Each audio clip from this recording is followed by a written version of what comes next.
Welcome to another podcast episode of the Night Shift Deputy podcast. I had made a video yesterday and was trying to upload it, for everybody to watch. And for some reason, it chopped the video in half whenever I tried to post it. So it left out a bunch of stuff. And so I'm making a new one today. But I'm going to try to post these videos every Sunday. That's my day off, usually my day off. So try to post these videos so that way everybody can watch them. I know some folks, they've been, waiting for the next one. And just to kind of give you an idea of what's going to happen, throughout the story, I'm starting from the beginning and starting to the end of my my law enforcement career. So as the timeline goes on, there might be somebody else with me, telling their experience, everything about them and how and where they got to where they are today. But one of the things I wanted to talk about first before I get started was I had seen a video of a SWAT deputy that I guess they were on a barricade or standoff with a guy, and somebody's recording him, I guess. I don't know, but they've got video of him on his phone on a dating app, right?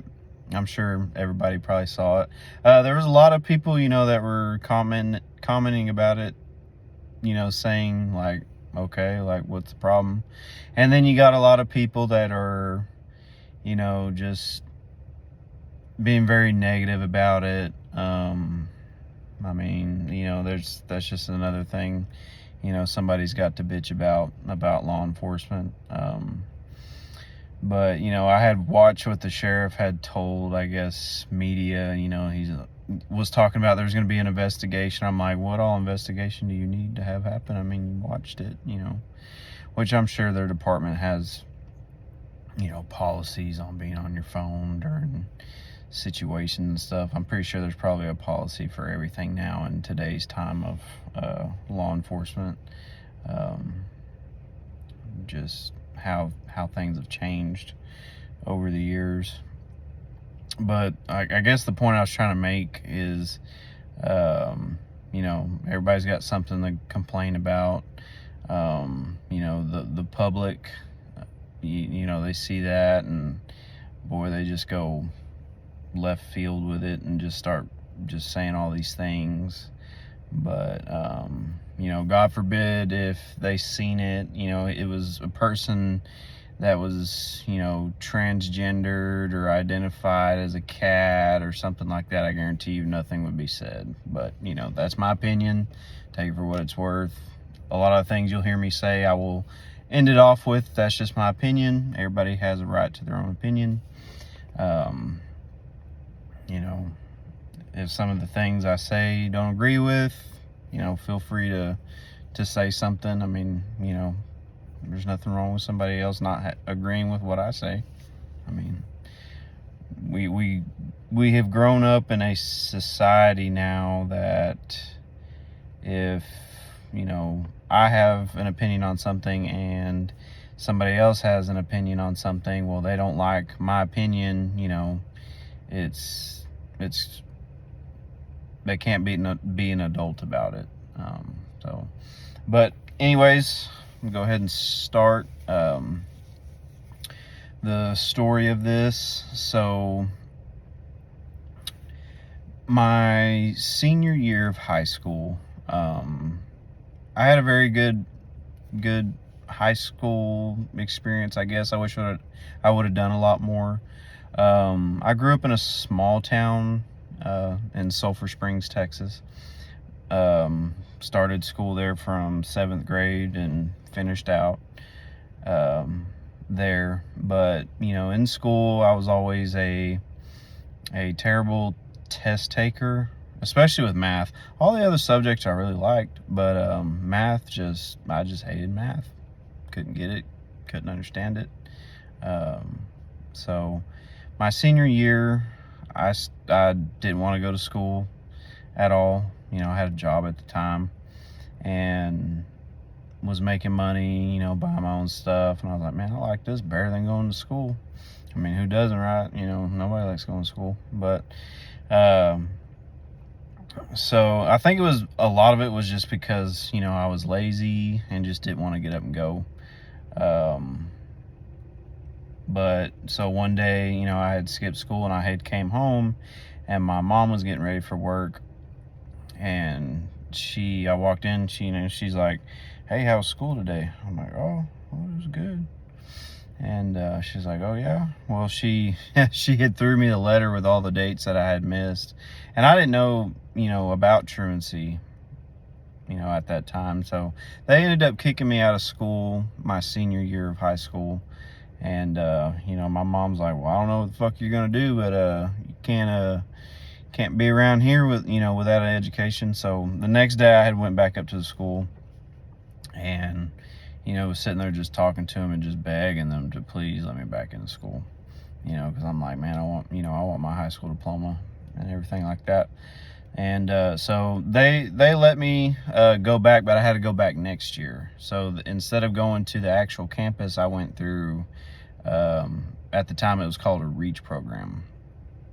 So you would show up, do all your classes online, and then, you know, when you got all your credits, you know, you get your diploma. But during my, you know, my high school, I guess, phase, I'll call it a phase, whatever. But, you know, I had a lot of friends in high school. You know, we'd hang out, you know, go camping, you know, we were always, you know, doing that kind of stuff. But, you know, as each year of high school went on, you know, you slowly start losing friends, you know, because everybody starts getting older and you start realizing, you know, different stuff. And a lot of my friends were choosing different paths, and they, you know, they weren't at school anymore. You know, they did something different. I think they did something that was online. There was a big thing going on at that time where you can do schooling online and you didn't have to actually go to a physical school. I remember asking my mom if I could do that, and she's like, nuh-uh. You're gonna take your ass to public school. So, but throughout that time, there was a couple of my friends that you know, I stuck around with, especially after senior year, which he's a police officer in Little Elm now. I don't know what he does over there. I think he does training. Last time I heard, he was doing like all their training and stuff.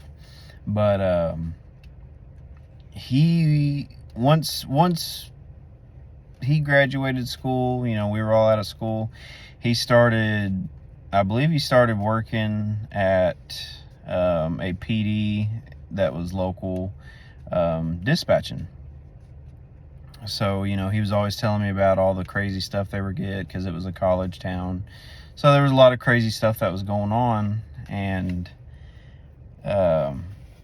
you know, he had already had his mindset. He was going to go to the Navy and do some stuff over there and do some great things. I can't exactly remember what job he was wanting to do over there. But when he had left, you know, it kind of sucked, because I was like, well, damn. You know, now, all my friends and stuff like that, they already moved off, some of them going to college, and you know, I was still stuck there working at Walmart, right? So, as the months went by, I'm like, man, I'm not sure what I want to do. And then I remember one day that my buddy that had went to the Navy, he had messaged me and told me that he was coming home.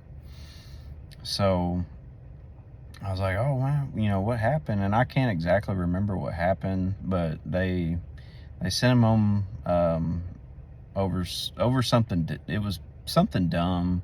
They were trying to say that he had some type of medical issue, but he didn't. I don't know. I can't remember what he had said, but he was coming home, And when he came back, he went back to work for that PD dispatching, but he also brought up that he was going to police academy, and it was out of Hunt County. He did it over there, I believe, but we had also went and done a ride along over in the Southeast Patrol Division in Dallas, and that was back whenever they did. You can go and ride out with the Dallas officers, which was pretty cool. They probably don't do it now, but we got to, and that was a fun experience. The officer I rode with, he was an older guy, kind of been there a while, so he was giving a lot of good advice, and we got to see everything. They let us get out of the vehicles and walk right beside them. I remember we had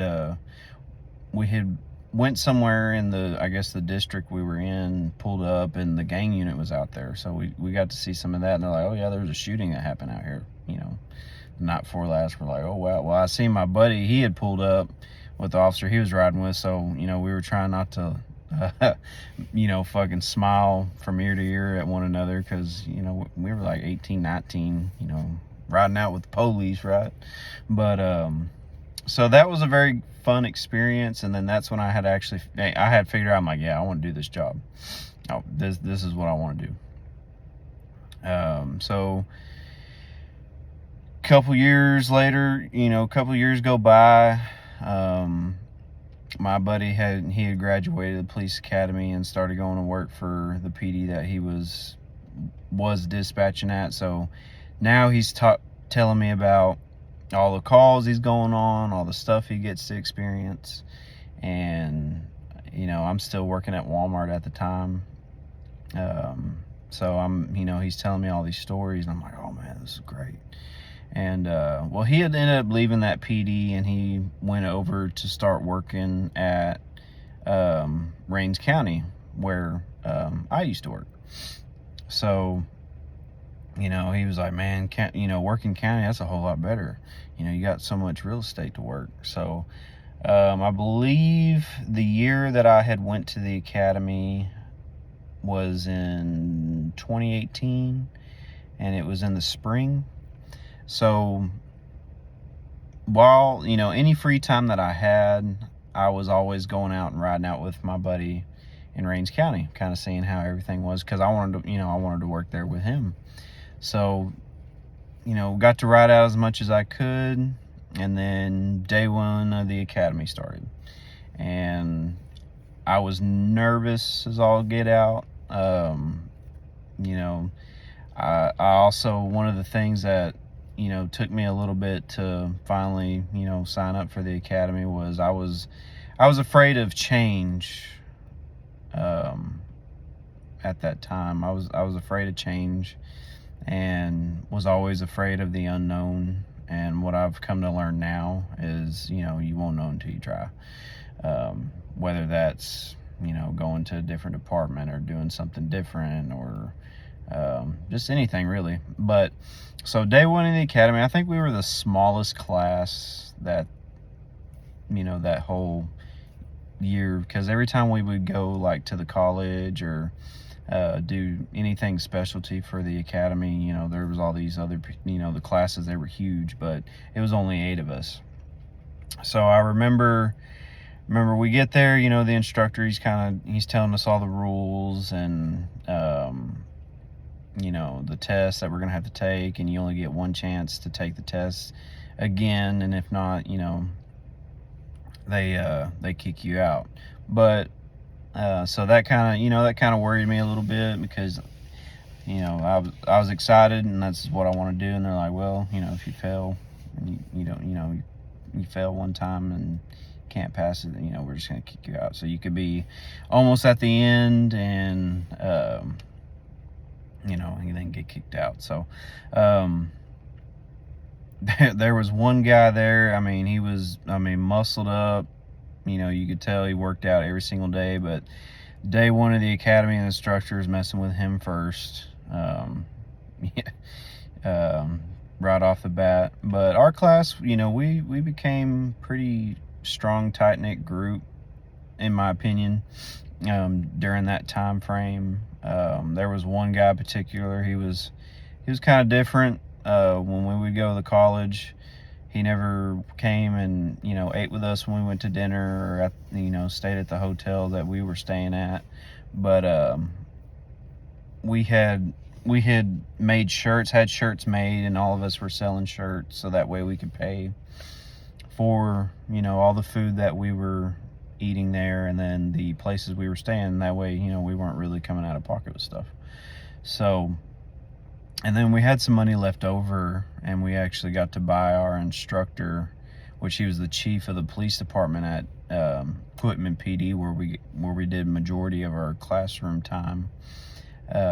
We got to buy him a really cool gift, because that instructor, he was pretty much just telling it how it was. Everything you learn in here, once you get out there, it's gonna be totally different. I mean, he was just being honest with us the whole time. There was a lot of stuff he told us to remember, but he would always refer back to, well, it'll have to depend on department policy. But everything changes when you're out there on the real street, because here in the classroom, it's a controlled environment. But and then the ranger that also taught our class, he was really cool. We actually got to get him something really cool. So going through the academy, it was really fun. Loved the driving, loved the shooting. Hated pepper spray, but I've never met anybody that loved it. Our class, we didn't get taser certified while we were in there, so we had to get certified once we got to a department, that whichever department we went to. So academy was great. We all graduated. We all made it through. We all helped each other get through it. I mean, when we went to the college, it kind of sucked, but I think they were meaning well by some of the things they were doing, just trying to get us prepared for the outside world, because the real world is real cruel, and especially some of the people that are in it. But once we graduated, we kind of I guess we went our all separate ways. Some of the classmates that I went to the academy with, they worked in the area that I worked in for a little bit. There was times where I didn't see eye to eye with some of them, but that we'll talk more about that as the timeline goes on. So I remember, my family was there at graduation. My mom, she finally got to see her son walk across stage, because she didn't get to see, she didn't get that for high school. I didn't get to walk across stage and get a diploma. I literally walked into the school and they handed it to me, and they're like, well, good luck. I was like, all right, cool. So left. We all graduated. She got to pin my badge on my shirt. We all had badges made for that day. And then now we're all having to find a place to work, right? So I remember my buddy had told me that there was openings at Rains County, which is where I wanted to work. And at that time, I'd already been riding out like every single day. Holidays, it didn't matter when. I was there, day, night, rain. I was there every chance I could. So I started getting to know everybody there. Got to know my buddy's partner. I'll never forget the first conversation that we ever had. He looked at me, he goes, why you want to be a cop? So I told him, I was like, man, I want to help people. I want to catch criminals. I want to catch bad guys. And I remember laughing. He goes, well, good luck with that. But that's just kind of how he was. He was real quiet around people he didn't know. He didn't really say a lot. He was the man of very few words.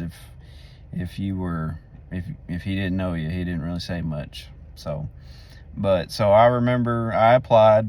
I think I got a phone call back in like 2 weeks for the oral board, and showed up that day, looking my best, dressed to impress, right? So, they ask you a lot of questions. Some are easy, some are, a lot of them are common sense, but the main thing they're wanting to know, if you're going to be able to stick to your answer, because if you can't make a decision, out on the street, or if you hesitate or change your answers, that's not a good thing. So I remember, I felt like the oral board was good. I remember my buddy asking me, he was like, well, how'd it go? And I said, man, I think it sucked.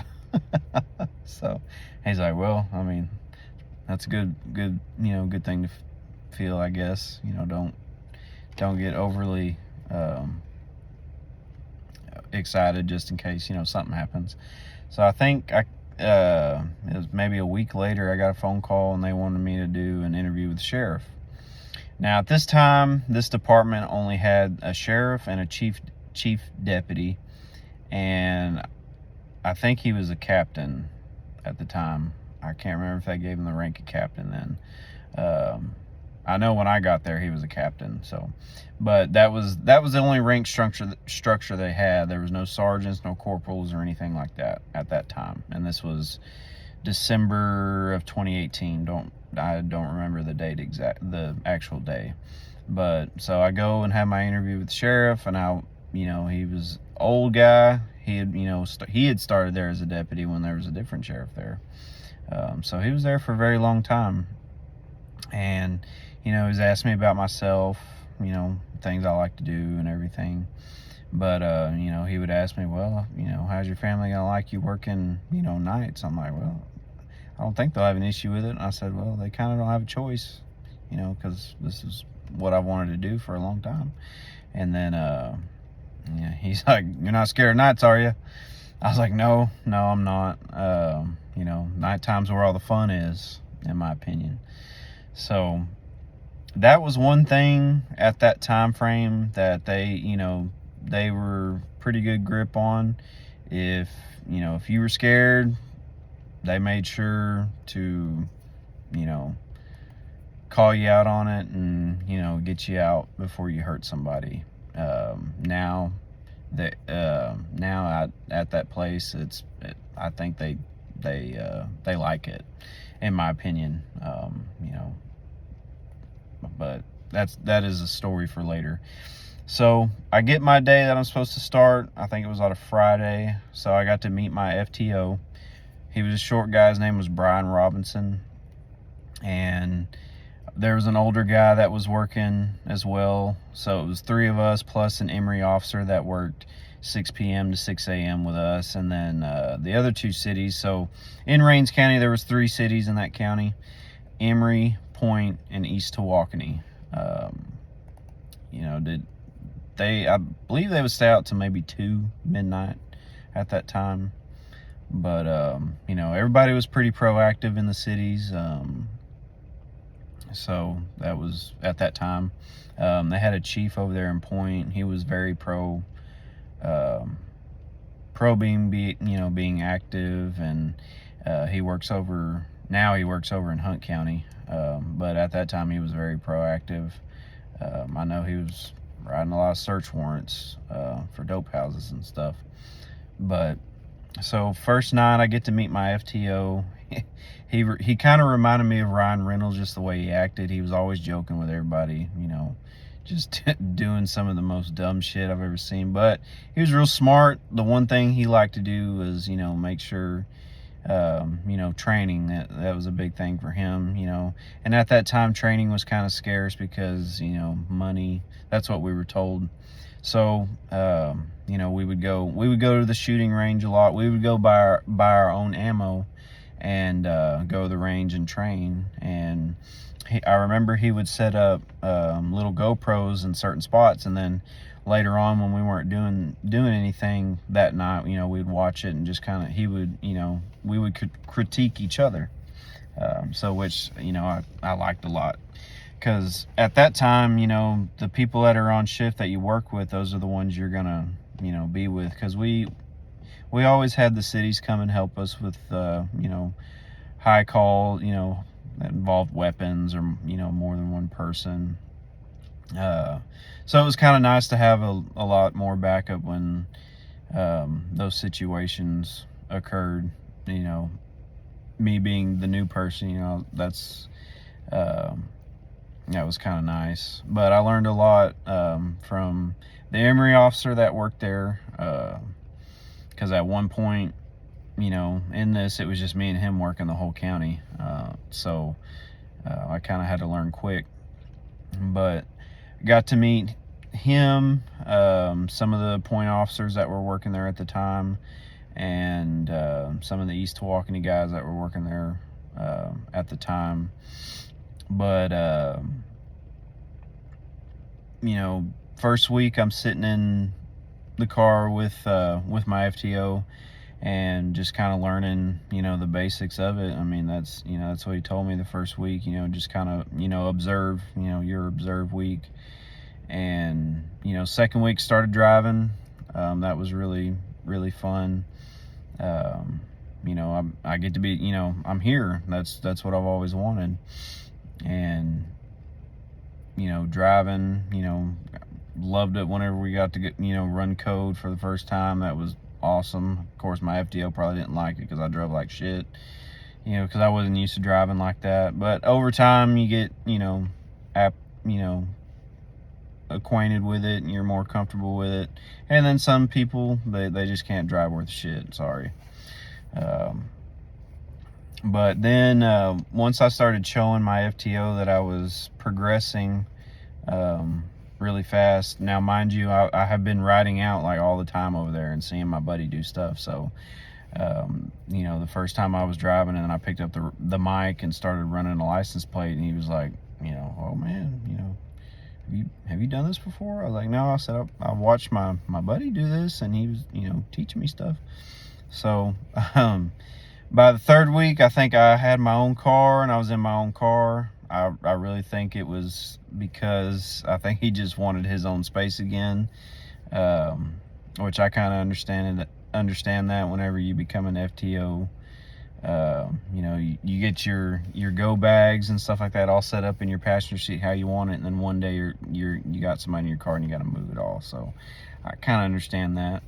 But so I'm starting to learn a little bit more still. I was calling folks if I had questions. I would talk to my FTO, but then I would call my buddy and ask for his opinion for a lot of stuff, especially whenever I got on my own.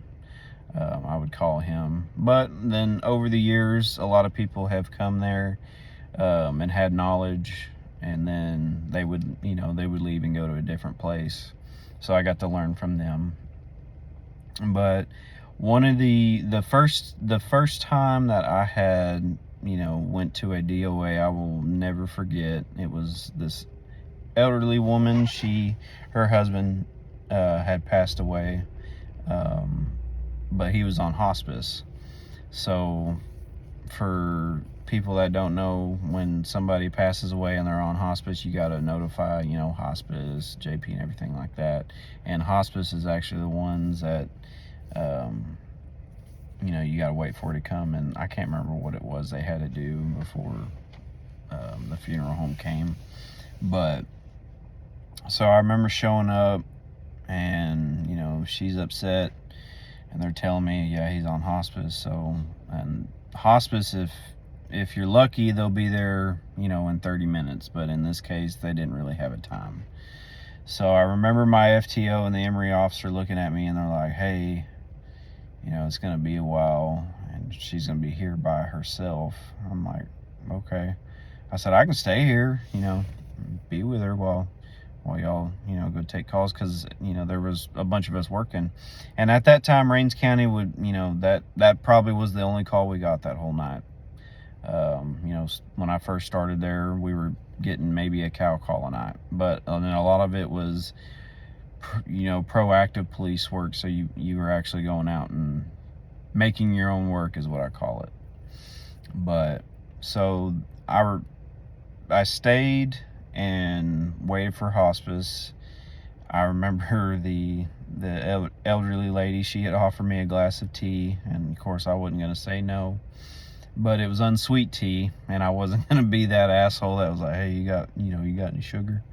But so I ended up drinking this cup of unsweetened tea, which, it wasn't too bad. So, and then, she's having me, sit next to her on the couch, and I'm just trying to do everything in my power to try to, make this as easy as possible.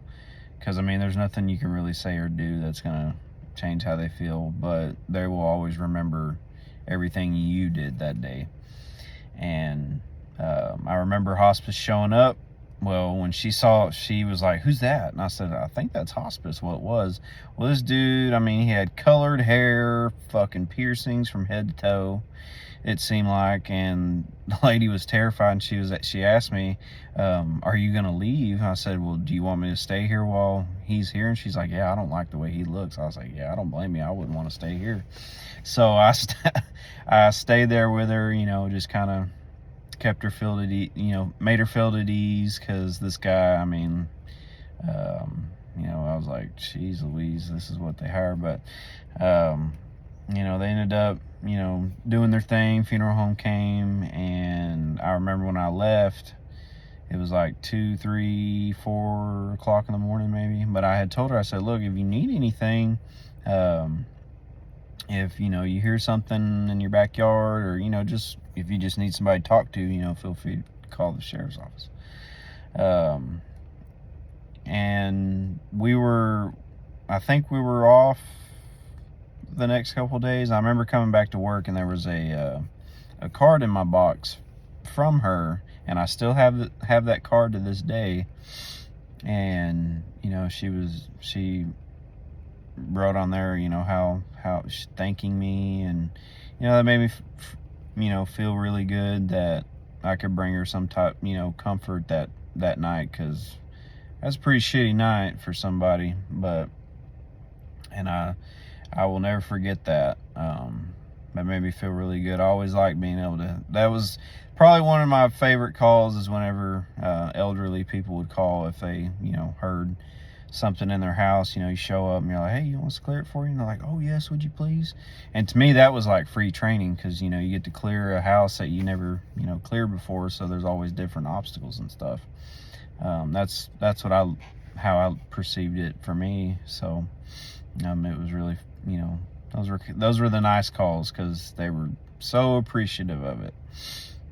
But and that night was actually my last night of FTO. My first phase was really great. Got to meet a lot of people at the fire department at Emory Fire. The chief of Emory Fire, he was actually a reserve deputy for the sheriff's office. Over time, great person. Could talk to him about everything, anything, and we can crack jokes at one another, and wouldn't get booty hurt over it. We had a lot of fun. I'll share some of the stories of some of the things he did when I was there. But all those guys at Emory Fire, they were really good guys. I knew 100% without a doubt in my mind, if I was having to deal with somebody or fight with somebody on scene and they were there, they were going to help. I know the chief has showed up on a bunch of stuff. I'll tell those stories whenever they get there. But if you're in a shitty spot, boy, you seen a green Chevy or a white Chevy, you would hear it, and then you would see it, and you're like, oh yeah, he's here. But no, all those guys are pretty good. Great. They were a volunteer department, but they ran it like, paid. They had a lot of good equipment. But so my first phase got to pretty much just learn more about Rains County, learn more about it. And the one thing I didn't quite understand at that time was we had different shifts. So there was an A shift and a B shift, but it seemed like both shifts were always beefing with each other. Everybody was talking shit about one another.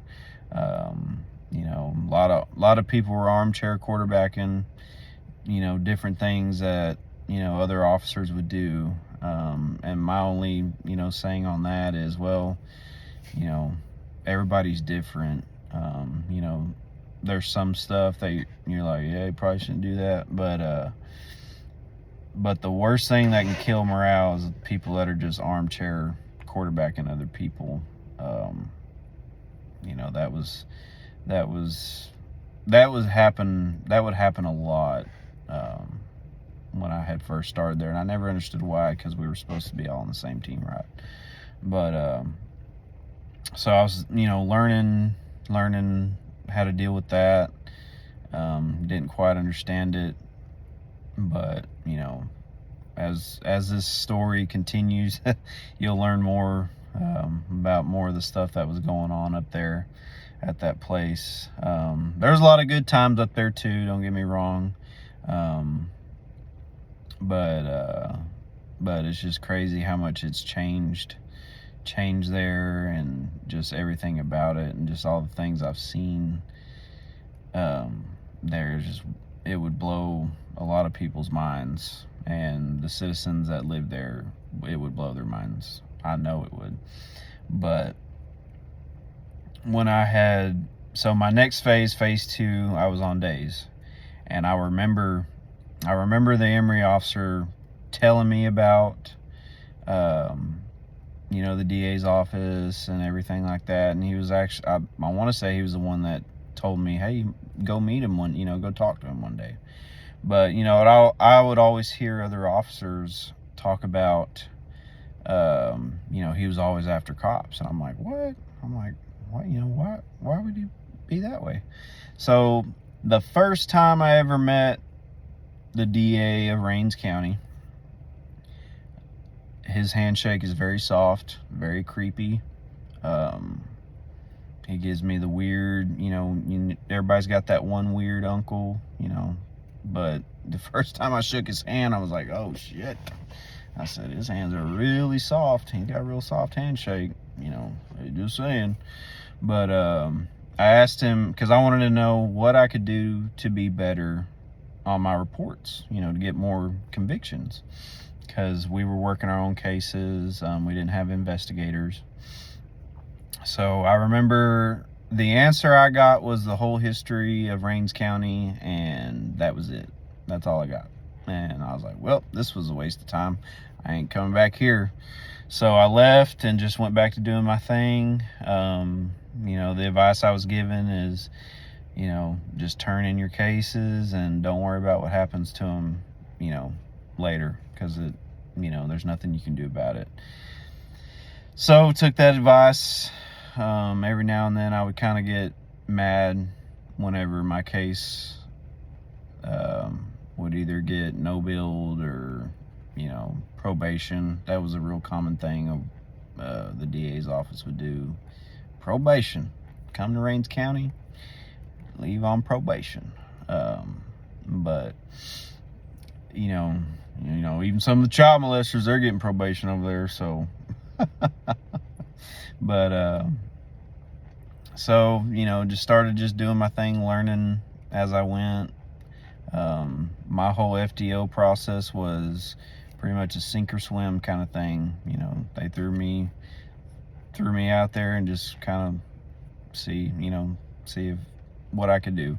But I know I was making a lot of phone calls and asking people for a lot of advice, and everybody was, you know, I always like the constructive criticism, because, you know, everybody's always got something they can offer for knowledge. But once you're on your own, take all that knowledge that you learned and make it something of your own. You know, you don't have to go out there and write everybody a ticket. That was, I can't remember I never even counted how many tickets I wrote.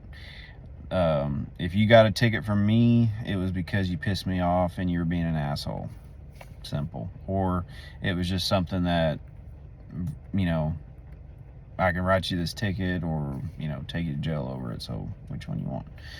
But that was also nice about working for the county, because, you know, we had that discretion like that. So But my phase 2 was a little bit different. That was the first time that I got, YouTube famous, I guess you can say. That was because at that time frame, a lot of the First Amendment auditors, they were starting to come in and, start doing the whole First Amendment, auditing stuff. But,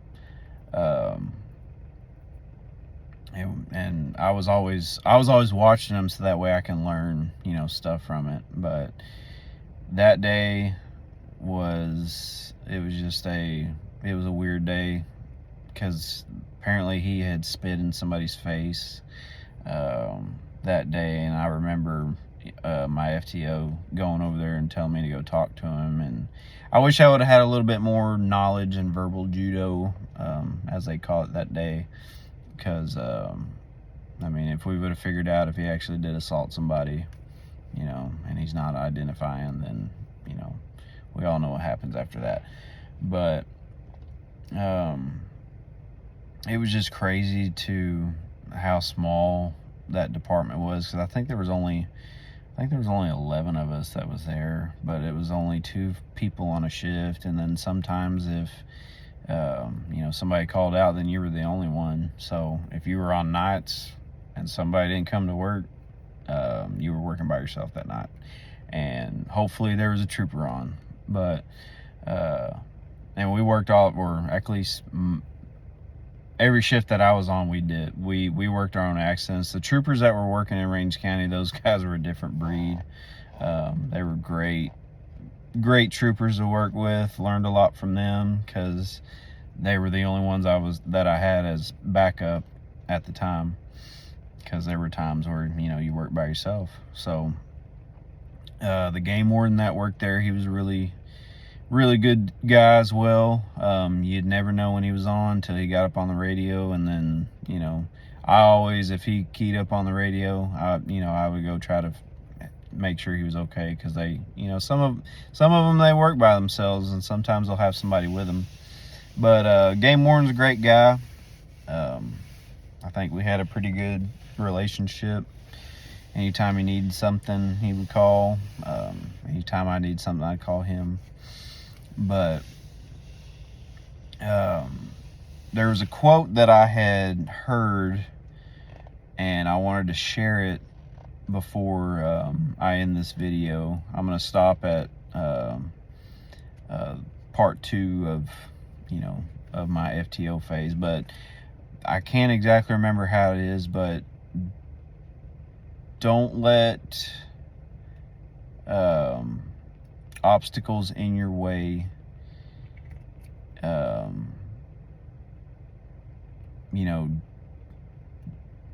don't let any obstacle in your path dictate how you're going to be as a person, because it doesn't, every shitty situation isn't going to define who you are, but how you deal with those obstacles that are in your way, and turning it around and making it something good, and still getting up and going to work every day.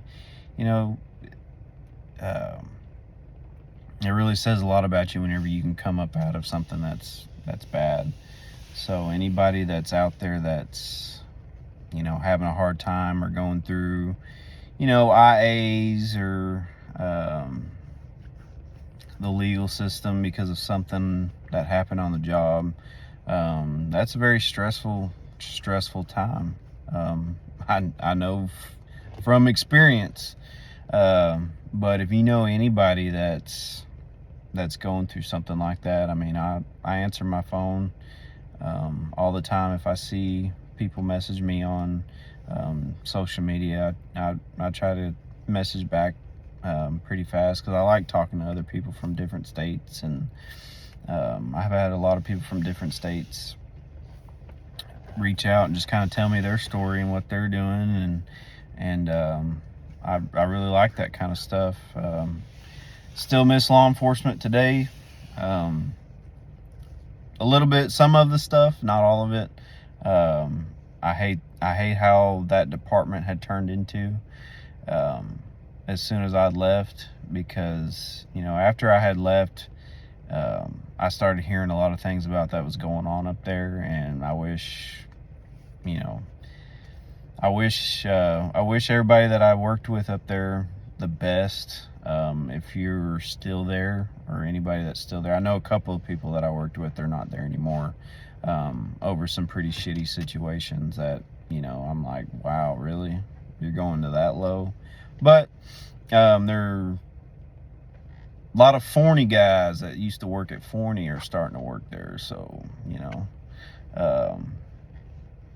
some of us, we had talked about it and kind of saw the writing on the wall when the first Forney guy showed up. But we were like, no, you know, that's not going to happen. And then, you know, now it's happening. But, you know, another person had asked me, you know, my opinion on how much law enforcement has changed, you know, in 2026 versus whenever I had started. And it's changed a lot. You've got a lot of administration out there that's soft and is just going with the flow. And then you've got a lot of these DAs that are going after cops and just getting a hard on for going after cops. I don't know why. But and the worst part of it is they weren't there, you know. Everybody that's sitting there, you know, telling you what you should have done, and, you know, they weren't there that day. They don't even know what they would have done that day. So how is it they can sit there and say what they would have done when, you know, they weren't there? But unfortunately, that's what you have now. So anybody that's still, you know, I still love cops to this day. Anybody that's still out there being proactive, love it. That's great. I've had a lot of people talk about how their department, you know, they're very proactive. DA's very proactive. That's a very rare thing, especially when administration stands up to DAs that are anti-cop, because there's a lot of them. They're everywhere. Not just in the place that I worked at, but, you know, they're everywhere. And I don't know why that is. If they would put more time into trying to go after a cop, into actually going after an actual criminal, then they might be getting somewhere. You know, that's a lot of the problem is everybody, you know, law enforcement officers are fighting each other when they should be fighting crime. DAs are trying to go after cops, and which they should be doing their job and trying to get some of these bad people that are, you know, actually bad, you know, criminals actually get put away. Because in Rains County, it seemed like they were going after, the DAs were just going after good people and just letting these drug dealers and these pedophiles and people that needed to be locked up, they were just letting them go. And I just didn't understand that at all, and had voiced my opinion about that a lot. And, you know, I was just told to keep my mouth shut, basically. So, you know, all the cops out there that are still being proactive, I mean, that's great. If you're at a department that's proactive and, you know, loves that you're proactive, you know, and you're making good money doing it, don't leave. But if you're at a place that's not that way and you're starting to see it, I strongly encourage you to leave it before you're stuck there. I had a lot of friends that encouraged me to leave the place I was working at, and I, you know, told them, oh no, you know, the most famous words was, oh, it's not the right timing. And I laugh about it because I can hear my buddy say it. But you know, but I remember him telling me, and this was, you know, years down the road. I had worked with a guy. He actually left and went to Hunt County, and he had told me, I told him, you know, it ain't the right timing. Well, he told me, he's like, well, whenever is the right timing? You know, you don't want to waste your time and then, you know, end up getting stuck here, which, you know, he was right. Everybody that was telling me to leave when I should have left, and I had saw the signs too. There was a lot of signs that stuck out, which, you know, I'll talk more about as the timeline continues. But you know, there's never is a right time. You know, if you're, and I think I was still a little bit afraid of doing something new, and just afraid of how things were going to work out. But again, you don't know what's going to happen until you try it. And then another part of it was I was too complacent there. You know, before I had left, I was a patrol sergeant, you know, had my own shift, lived in the county, had a take-home car. I mean, it was, you know, I knew everybody there, right? I was comfy. Well, you don't ever want to be comfortable or complacent, because, you know, complacency kills you. So, but I think that's what I'm going to leave off with, is the phase 2 of my FTO. And hope everybody has a good Wednesday. And I apologize for not having a video yesterday. There was just a lot of weird stuff going on when I was trying to post this video. I mean, it cut it in half, and just which that video, I think there was a lot of stuff that I was like, oh, you know, wish I could have changed that. Or there was also some background noise. There was a train going by. But hopefully I'll be able to get somewhere that's not in my truck. Currently I'm at work, still working the night shift, but I will try to get videos out every Sunday of different things. And like I said, as the timeline goes on, some folks might be in the podcast, but I'm trying to go by a timeline basis, so that way you understand from the start, you know, being fresh, new, and then, you know, just started learning people, you know, different partners that I had, you know, some of the trusts that were built, and then, you know, a lot of promises were made, and, you know, there was change. It was very, very good change, a change that we wanted and that were needed. And then all of a sudden, overnight, it was like it flipped.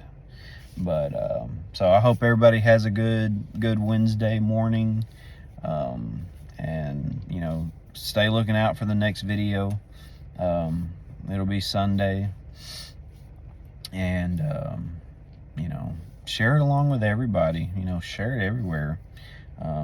I just, you know, one thing I want to happen is it to reach out and touch somebody, because during the time of whenever I was put on administrative leave, I couldn't find a video talking about anything of that sort of nature. I called people that used to work there that had more experience than me and was asking them, you know, what to do, or if they've ever heard of something like this, or anybody else, and there was nothing, you know. Yeah, I had a lot of support from people that used to work there. A lot of people that I didn't expect were going to come into it and you know, be supporting me. But I've been there, and, you know, just when nobody's hearing you, and, you know, everything's just going the wrong direction. So I know what that feels like, and it's a very, very bad place to be. So if anybody you know that's going through something like that, you know, try to reach out to me, have them, you know, message me, or that way we can just sit and talk. Because that was one of the things that I enjoyed the most, is just being able to sit and talk to somebody. You know, a lot of people are like, man, I didn't want to bother you because, you know, I know it kind of sucks right now. I'm like, no, please, I want somebody to talk to me. Because some folks might know, but not a lot of people know. But you know, going through something like that, and you're put on administrative leave, you know, it seems like the next day you're starting to get forgotten about, and it's true.